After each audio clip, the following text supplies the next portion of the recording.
महिलांच्या सुरक्षेच्या दृष्टीने पोलिसांनी सुरू केलेल्या पोलीस दीदी या अभियानाला चांगला प्रतिसाद मिळताना दिसत आहे।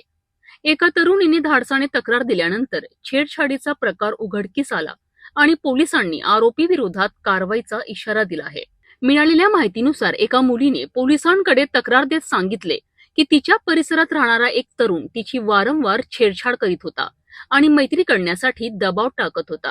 तरुण हा त्या भागात घरकामासाठी येणारा कामगार असल्याचे सांगितले जात आहे। या प्रकरणाची माहिती मिळताच लखनगंज पोलीस स्टेशन आणि गिट्टी खदान पोलीस स्टेशनच्या हद्दीत पोलिसांनी तातडीने लक्ष घातले। महिलांच्या सुरक्षेसाठी राबविण्यात येणाऱ्या पोलीस दीदी या कार्यक्रमांतर्गत पोलिसांनी त्या परिसरात जनजागृती मोहीमही राबविली। पोलिसांनी स्पष्ट इशारा दिला आहे की महिलांची छेडछाड करणाऱ्या किंवा त्रास देणाऱ्या कोणत्याही व्यक्तीला कठोर कारवाईला सामोरे जावे लागेल। अशा प्रकारच्या घटना घडल्यास महिलांनी तात्काळ पोलिसांकडे तक्रार करावी। पोलीस तत्काळ गुन्हा दाखल करून आरोपींवर कारवाई करतील असेही पोलिसांनी सांगितले। महिलांनी भीती न बाळगता पुढे येऊन तक्रार केल्यासच अशा घटनांवर आळा बसू शकतो आणि याच उद्देशाने पोलिसांकडून पोलीस दीदी यांसारख्या मोहिमा राबविल्या जात आहे। तक्रार आली त्याच्यामध्ये एक 10वी मध्ये शिकणारी मुलगी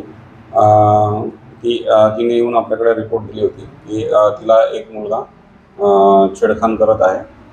तसेच तिच्याजवळ तिची मैत्रीण आहे, तिला तिच्याजवळ 3 नंबर देऊन माझ्याशी मैत्री कर याबाबत मोबाईल नंबर लिहून दिला होता। तर अशा प्रकारची तक्रार प्राप्त झाल्याबरोबर आपण त्या मुलीचा FIR दाखल केलेला आहे आणि त्यामधील आरोपीला आपण अटक केलेली आहे आणि योग्य ती कारवाई सुरू आहे। बरोबर आहे, तो त्या ठिकाणी घरकाम करण्यासाठी त्याच्या जी मुलगी आहे त्याच्या बाजूला एक घरकाम करण्यासाठी आला होता आणि तेव्हापासून तो तिच्याशी मैत्री करण्यासाठी प्रयत्न करत होता।